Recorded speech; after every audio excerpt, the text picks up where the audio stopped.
بسم اللہ الرحمن الرحیم۔ شروع اللہ کے نام سے جو بڑا مہربان اور نہایت رحم کرنے والا ہے۔ اگر دولت چاہتے ہو، ایک جانور کی ہڈی اپنی جیب میں رکھ لو، پھر رزق سنبھال نہیں پاؤ گے۔ حکیم لقمان۔ محترم ناظرین، حضرت آدم و حوا علیہ السلام کے زمین پر بھیجے جانے کے بعد سے لے کر آج تک ہر شخص کو اپنی زندگی کو رواں دواں رکھنے کے لیے کوئی نہ کوئی ذریعہ معاش اپنانا پڑا۔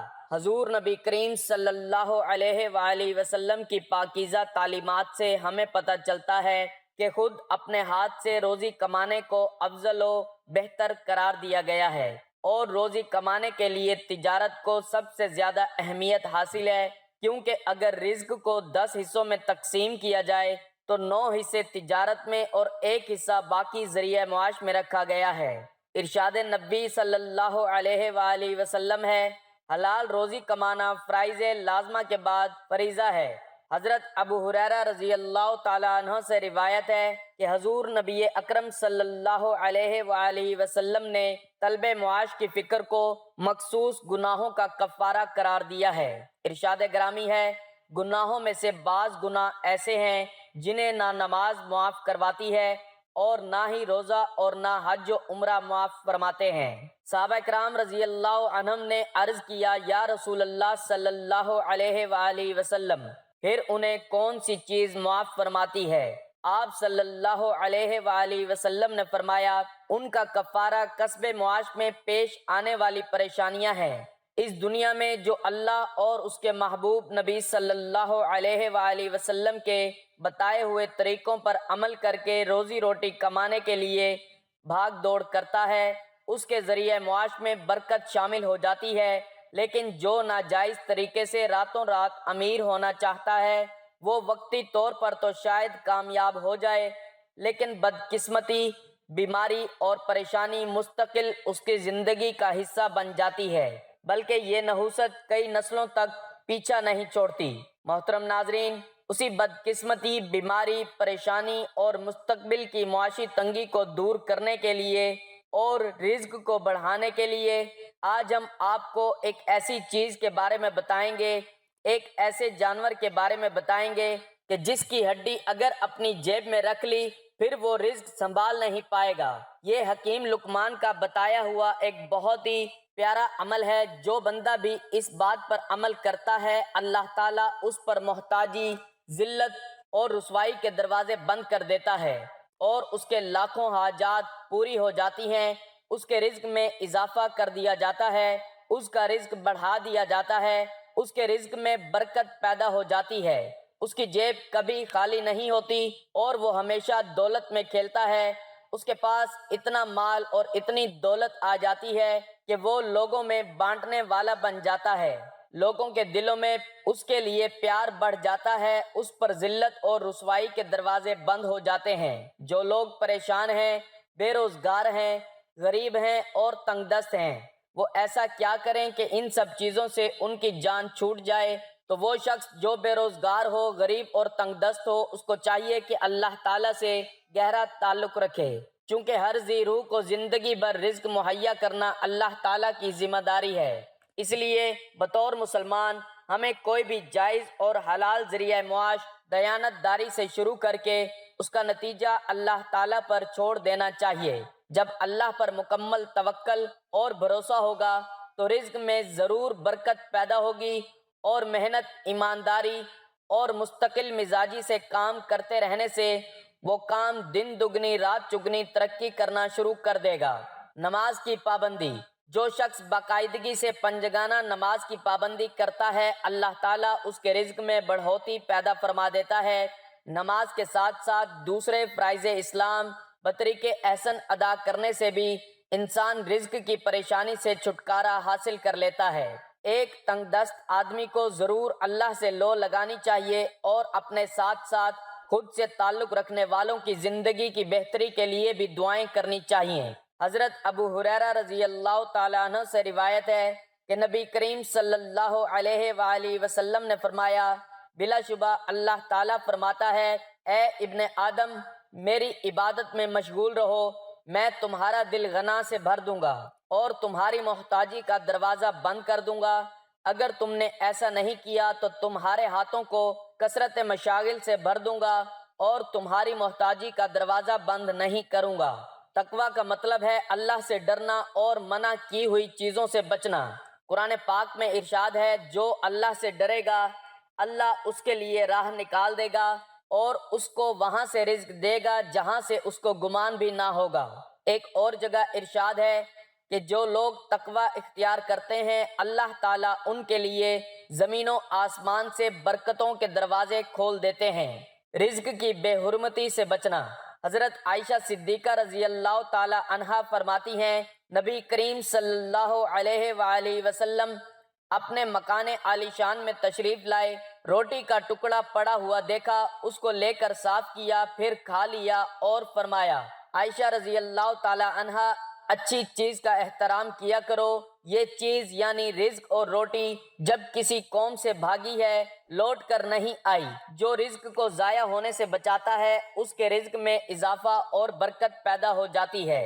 اپنی روزمرہ زندگی اور تقریبات میں اپنے کھانے کو ضائع ہونے سے بچانا ہماری ذمہ داری اور ضرورت ہے۔ اگر کچھ کھانا بچ جائے تو اسے جانوروں یا پرندوں کے لیے اونچی جگہ رکھ دینا چاہیے۔ اللہ سے تجارت۔ حضرت علی رضی اللہ تعالیٰ عنہ کا قول ہے، جب تم دنیا کی مفلسی سے تنگ آ جاؤ اور روزی کا کوئی راستہ نہ نکلے تو صدقہ دے کر اللہ سے تجارت کر لیا کرو۔ یہ بات قرآن اور سنت رسول صلی اللہ علیہ وآلہ وسلم سے ثابت شدہ ہے کہ صدقہ کرنے سے رزق میں کشادگی پیدا ہوتی ہے۔ اپنی آمدن یا فروخت میں سے مخصوص 2 سے 10% تک اللہ کی راہ میں خرچ کرنے سے کبھی معاشی تنگ دستی نہیں ہوتی۔ پاکیزہ زندگی۔ جسمانی اور روحانی طور پر صاف ستھری اور پاکیزہ زندگی بھی رزق میں اضافے کا باعث بنتی ہے۔ ہمیں ہر حال میں ظاہری اور باطنی گندگی سے خود کو بچانا چاہیے اور کوشش کرنی چاہیے کہ ہر وقت باوضو رہیں۔ توبہ و استغفار۔ حضرت عبداللہ بن عباس رضی اللہ تعالیٰ عنہ سے روایت ہے کہ نبی کریم صلی اللہ علیہ وآلہ وسلم نے فرمایا، جو شخص کثرت سے توبہ و استغفار کرتا ہے اللہ تعالیٰ اسے ہر غم سے نجات اور ہر تنگی سے کشادگی عنایت فرماتا ہے اور اسے ایسی راہوں سے رزق عطا فرماتا ہے جو اس کے وہم و گمان میں بھی نہیں ہوتا۔ روایات میں آتا ہے کہ روزانہ 300 بار استغفر اللہ پڑھنے والے کو کثرت سے توبہ و استغفار کرنے والوں میں شامل کیا جاتا ہے۔ کفایت شعاری۔ نبی کریم صلی اللہ علیہ وآلہ وسلم کا ارشاد گرامی ہے، خرچ کرنے میں کفایت شعاری اور میانہ روی کرنا نصف معیشت ہے۔ انسان کو اپنی چادر دیکھ کر پاؤں پھیلانے چاہیے۔ جس چیز کے بغیر گزارا ہو سکتا ہے اس سے بچ جانا کفایت شعاری ہے، لیکن اپنے اور اپنے اہل و عیال پر ضروری خرچ کرنے میں کنجوسی کرنا بھی غلط ہے۔ بے اعتدالی اور افراط و تفریط سے بچنا اور ہماری زندگی کا معمول اور اصول ہونا چاہیے۔ صلہ رحمی۔ رشتہ داروں کے ساتھ اچھا سلوک بھی رزق میں اضافے کا باعث بنتا ہے۔ حضرت علی رضی اللہ تعالیٰ عنہ روایت کرتے ہیں کہ رسول مکرم صلی اللہ علیہ وآلہ وسلم نے ارشاد فرمایا، جسے لمبی عمر، وسعت رزق اور بری موت سے چھٹکارا پانے کی خواہش ہو اسے اللہ سے ڈرنا چاہیے اور رشتہ داروں کے ساتھ صلہ رحمی یعنی حسن سلوک سے پیش آنا چاہیے۔ غریبوں کے ساتھ اچھا برتاؤ۔ غریبوں، یتیموں، مسکینوں اور کمزوروں کے ساتھ اچھا برتاؤ بھی رزق میں اضافے کا ذریعہ ہے۔ ان لوگوں کی دامیں درہمیں قدمیں اور سخنیں مدد کرتے رہنا چاہیے کیونکہ یہ اللہ کی خوشنودی کا باعث ہے۔ حضور صلی اللہ علیہ وآلہ وسلم کا ارشاد ہے کہ کمزوروں کی وجہ سے ہی تم کو رزق دیا جاتا ہے اور تمہاری مدد کی جاتی ہے۔ تو ناظرین، آج کے عمل کے مطابق جانور کی ہڈی جو بندہ جیب میں رکھتا ہے وہ کبھی تنگ دست نہیں ہوتا، اس کے پاس رزق، مال و دولت اتنا آ جاتا ہے کہ وہ سنبھال نہیں پاتا۔ اب سوال یہ پیدا ہوتا ہے کہ جانور کی ہڈی کیسے جیب میں رکھنی ہے اور کون سے جانور کی ہڈی جیب میں رکھنی ہے، اور کیا جانور کو ذبح کر کے وہ ہڈی جیب میں رکھنی ہے یا اس کو بغیر ذبح کیے اس کی ہڈی جیب میں رکھ سکتے ہیں۔ ناظرین، ہمارے مذہب اسلام میں دیکھا جائے تو بہت سے جانور ایسے ہیں جو حلال قرار دیے گئے ہیں، جن کو لوگ غذا کے طور پر استعمال بھی کرتے ہیں، اور بہت سے جانور ایسے بھی ہیں جو حرام اور مکروہ قرار دیے ہیں، جن کو نہ ذبح کیا جا سکتا ہے اور نہ ہی کھایا جا سکتا ہے۔ ہمارے دین اسلام میں جانور کی قربانی کی رسم کو بہت احترام اور محبت کے ساتھ حضرت اسماعیل علیہ السلام کی یاد میں منایا جاتا ہے، کیونکہ جب حضرت اسماعیل علیہ السلام کو ذبح کیا جا رہا تھا تو آسمان سے اللہ کی طرف سے ایک مینڈھا نازل کیا گیا جو حضرت ابراہیم علیہ السلام کے بیٹے حضرت اسماعیل علیہ السلام کی جگہ قربان کیا گیا، اور تب سے یہ رسم اور تہوار بڑی عقیدت اور محبت کے ساتھ منایا جاتا ہے، جس پر تمام صاحب حیثیت مسلمان بہت عمدہ طریقے سے قربانی کرتے ہیں۔ ناظرین، قربانی کی روح تقویٰ ہے۔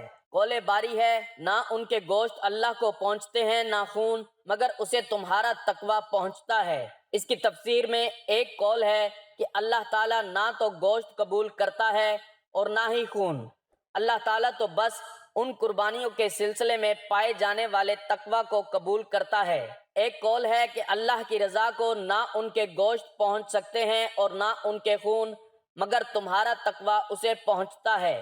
اللہ تعالیٰ نے یہ اس لیے فرمایا کہ یہ حقیقت واضح ہو جائے کہ قربانیاں کرنے والے صرف اپنے اعمال کی بنا پر ثواب کے مستحق ہیں، کیونکہ گوشت اور خون اللہ کے پیدا کردہ ہیں، اس لیے وہ ان کی بنا پر ثواب کے مستحق نہیں بن سکتے۔ ثواب کے مستحق تو صرف وہ اپنے فعل کی بنا پر بن سکتے ہیں جو تقویٰ ہے۔ نیز ان جانوروں کو ذبح کر کے اللہ کے حکم کی موافقت کی راہ اختیار کرنا ہے۔ جانوروں کو مسخر کر دیا گیا ہے۔ قول باری ہے، اس نے ان کو تمہارے لیے اس طرح مسخر کیا ہے تاکہ اس کی بخشی ہوئی ہدایت پر تم اس کی تکبیر کرو، یعنی اللہ تعالیٰ نے ان جانوروں کو نرم کر دیا ہے تاکہ بندے جس طرح چاہیں ان سے کام لیں، بخلاف درندوں کے جو قدرت کی طرف سے دی ہوئی قوت اور خطرناک اعضاء کی بنا پر کسی طرح قابو میں نہیں آ سکتے۔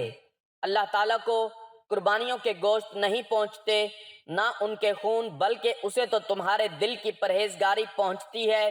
اسی طرح اللہ نے جانوروں کو تمہارا مطیع کر دیا ہے کہ تم اس کی رہنمائی کے شکریہ میں اس کی بڑائی بیان کرو اور نیک لوگوں کو خوشخبری سنا دیجیے۔ قربانی کی کبریائی بیان کرو۔ ارشاد ہوتا ہے کہ قربانیوں کے وقت اللہ کا نام بڑائی سے لیا جائے، اس لیے قربانیاں مقرر ہوئی ہیں کہ خالق رازق سے مانا جائے کہ قربانیوں کے گوشت و خون سے اللہ کو کوئی نفع ہوتا ہو۔ اللہ تعالیٰ ساری مخلوق سے غنی اور کل بندوں سے بے نیاز ہے۔ جاہلیت کی بے وقوفوں میں ایک یہ بھی تھی کہ قربانی کے جانور کا گوشت اپنے بتوں کے سامنے رکھ دیتے اور ان پر خون کا چھینٹا دیتے تھے۔ یہ بھی دستور تھا کہ بیت اللہ شریف پر قربانی کے خون چھڑکتے۔ مسلمان ہو کر صحابہ رضی اللہ تعالیٰ عنہ نے ایسا کرنے کے بارے میں سوال کیا، جس پر یہ آیت اتری کہ اللہ تو تقویٰ دیکھتا ہے، اسی کو قبول فرماتا ہے اور اسی پر بدلہ عنایت فرماتا ہے۔ چنانچہ صحیح حدیث میں ہے کہ اللہ تعالیٰ تمہاری صورتوں کو نہیں دیکھتا، نہ اس کی نظریں تمہارے مال پر ہیں، بلکہ اس کی نگاہیں تمہارے دلوں اور تمہارے اعمال پر ہیں۔ اور حدیث میں ہے کہ خیرات و صدقہ سائل کے ہاتھ میں پڑے اس سے پہلے اللہ کے ہاتھ میں چلا جاتا ہے۔ قربانی کے جانور کے خون کا قطرہ زمین پر ٹپکے اس سے پہلے اللہ کے ہاں پہنچ جاتا ہے۔ اس کا مطلب یہی ہے کہ خون کا قطرہ الگ ہوتے ہی قربانی مقبول ہو جاتی ہے۔ عامر شعبی سے قربانی کی کھالوں کی نسبت پوچھا گیا تو فرمایا، اللہ کو گوشت و خون نہیں پہنچتا، اگر چاہو بیچ دو، اگر چاہو خود رکھ لو، اگر چاہو راہ اللہ میں دے دو۔ اس لیے اللہ تعالیٰ نے ان جانوروں کو تمہارے قبضے میں دیا ہے کہ تم اللہ کے دین اور اس کی شریعت کی راہ پا کر اس کی مرضی کے کام کرو اور نامرضی کے کاموں سے رک جاؤ، اور اس کی عظمت و کبریائی بیان کرو۔ جو لوگ نیک کار ہیں، حدود اللہ کے پابند ہیں، شریعت کے عامل ہیں، رسولوں کی صداقت تسلیم کرتے ہیں، وہ مستحق مبارکباد اور لائق خوشخبری ہیں۔ امام ابو حنیفہ مالک سورہ کا قول ہے کہ جس کے پاس نصاب زکوٰۃ جتنا مال ہو اس پر قربانی واجب ہے۔ امام ابو حنیفہ کے نزدیک یہ شرط بھی ہے کہ وہ اپنے گھر میں مقیم ہو۔ چنانچہ ایک صحیح حدیث میں ہے کہ جسے وسعت ہو اور قربانی نہ کرے تو وہ ہماری عیدگاہ کے قریب بھی نہ آئے۔ اس روایت میں غرابت ہے اور امام احمد رحمۃ اللہ علیہ اسے منکر بتاتے ہیں۔ ابن عمر فرماتے ہیں، رسول اللہ صلی اللہ علیہ وآلہ وسلم برابر 10 سال قربانی کرتے رہے۔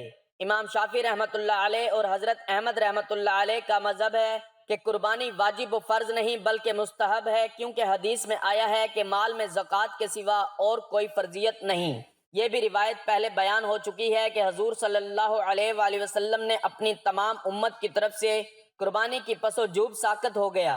حضرت ابو شریحہ رحمۃ اللہ علیہ فرماتے ہیں، میں حضرت ابو بکر اور حضرت عمر رضی اللہ تعالیٰ عنہ کے پڑوس میں رہتا تھا۔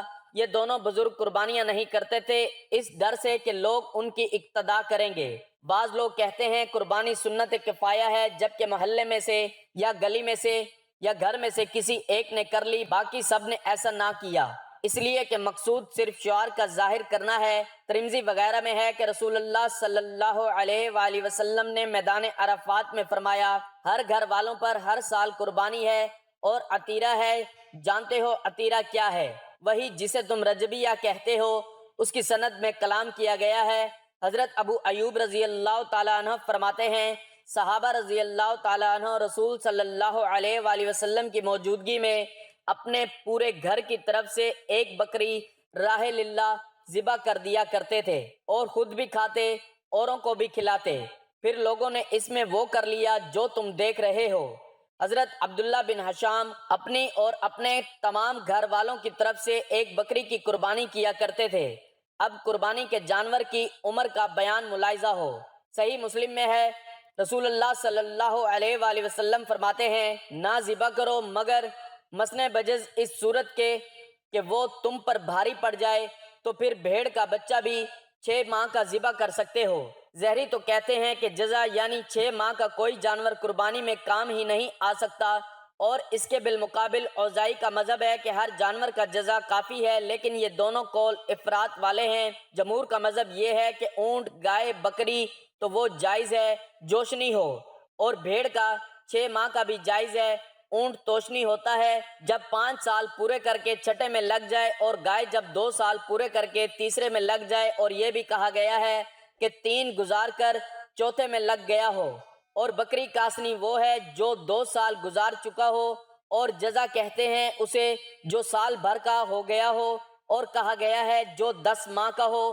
ایک قول ہے جو 8 ماہ کا ہو، ایک قول ہے جو 6 ماہ کا ہو۔ اس سے کم مدت کا کوئی قول نہیں۔ اس سے کم عمر والے کو حمل کہتے ہیں جب تک کہ اس کی پیٹھ پر بال کھڑے ہوں اور بال لیٹ جائیں اور دونوں جانب جھک جائیں تو اسے جزا کہا جاتا ہے۔